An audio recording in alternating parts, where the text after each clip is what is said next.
here where Robbie and I first met.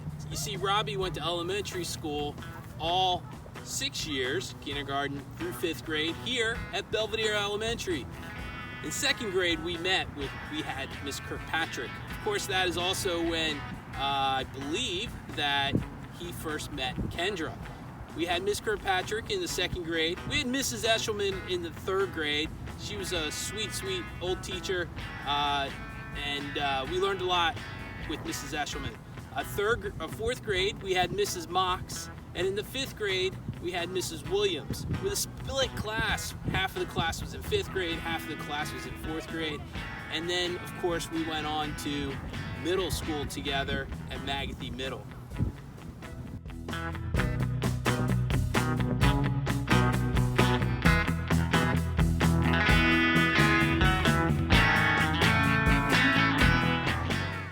One of my favorite stories about Robbie was when we were in the 4th grade. I remember we had to go back to school before Labor Day, and he was so pissed.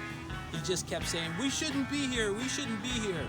But what they would do is they would gather all the kids here in this courtyard, I guess it is, and the teachers would come out and they would say our name, and that we would know who our teacher is going to be. And I remember it was in the 4th grade, and we are sitting here in the courtyard. Robbie's pissed. I mean, he just did not want to be at school that year at that point in time. And the teachers would come out and they would start saying the names. And all he kept saying is, "It better not be Mrs. Mox. Oh, I hope I don't get Mrs. Mox." Because you have to understand, we would see Mrs. Mox in the lunchroom, and she was really mean. She would yell at us. She would whistle really loud. She was just a mean lady in the lunchroom because she had to keep the upper hand. And what was funny was that as we're sitting here and the teachers are calling names, and they were in alphabetical order, so obviously once they got past the M's, he would start to freak out. Well, it got to the end and there were 2 teachers left. And Mrs. Mox gets up there, and of course she gets to the M's and she says, "McCourt, Robert McCourt," and he just starts crying. He is so upset. He did not want Mrs. McCourt. I'm laughing at him. And then, of course, right after his name was Sean O'Neill. So we were both in the same boat. Fast forward about a month or so, Mrs. Mox was far and away one of our favorite teachers. Admit it, Robbie. You have to admit it. She was fun. We had a great time. We had a great group of kids. I remember it was Jamie Bragg, Brian Coleman, Eddie Buxton, a whole crew of us, and we had a great time that year. And that's my story about not judging a book by its cover. I tell that story to my kids all the time. They get a kick out of it, and but we had a good time, and it was fun.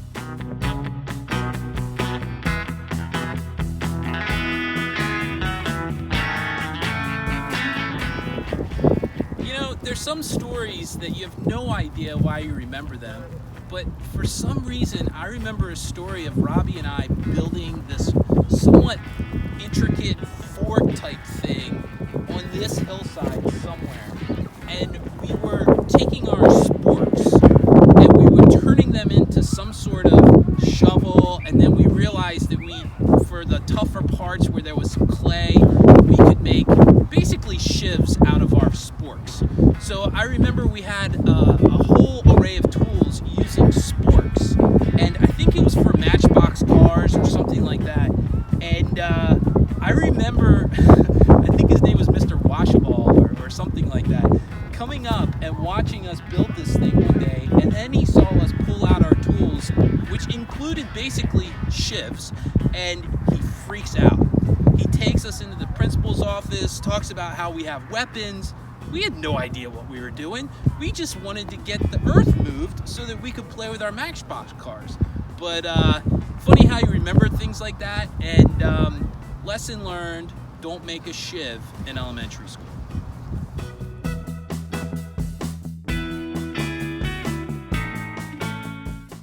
Maga Vista walkers are dismissed. When we were headed into the 5th grade, my mother conned Robbie's mom, Mary Ann, to watch me and my brother after school. So we'd walk to Robbie's house and goof around for a few hours.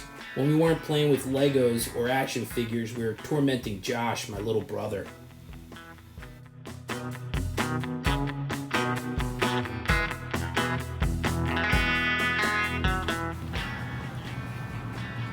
At this flagpole, every day, Robbie and I would put up and take down the flag.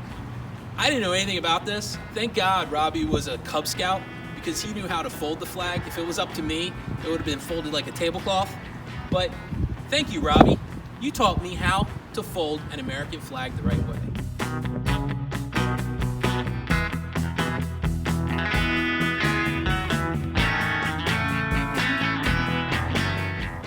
We're here at Magothy River Middle School, where Robbie and I went to school in the 6th and 7th grade together. What I found funny is that we would rush to get to school, put our books in our locker, and then we would cruise the halls for some reason before we got into class. And I don't know why we were walking around the school. We sure as hell weren't looking for chicks. We weren't cruising for chicks or anything like that. But we do remember doing that, and then I do remember our lunch table had Harley and Ernie and some other motley fools.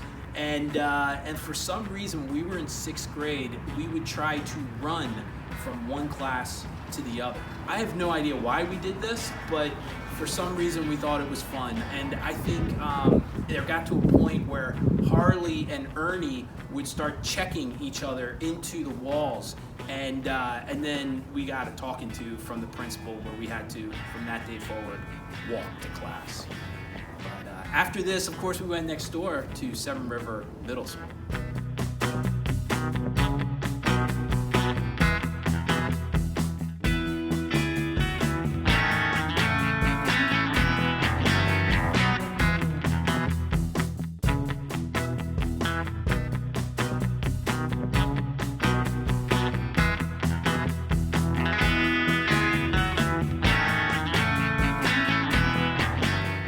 Severn River Junior High School, where Robbie had only gone to school 1 year, 8th grade, where then he goes on to basically abandon me in 9th grade. He goes off to Smyrna Park High School at that point. I go off to Broadneck. But as you know, we still had a lifelong friendship. We look forward to continuing that friendship beyond today. Happy 50th birthday, Robbie. You beat me to it. And look forward to seeing you for the next 50 years.